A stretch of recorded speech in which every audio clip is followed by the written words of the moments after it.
بسم الله الرحمن الرحيم.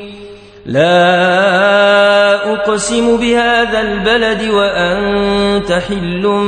بهذا البلد ووالد وما ولد لقد خلقنا الإنسان في كبد أيحسب أن لن يقدر عليه أحد يقول أهلكت مالا لبدا أيحسب أن لم يره أحد ألم نجعل له عينين ولسانا وشفتين وهديناه النجدين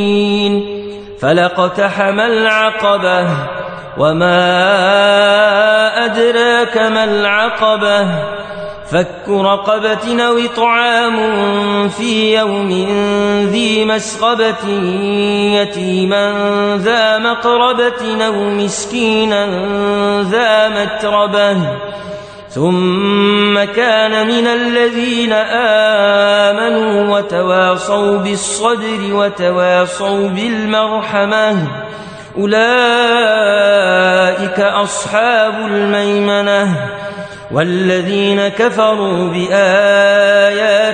هم أصحاب المشأمة عليهم نار موصدة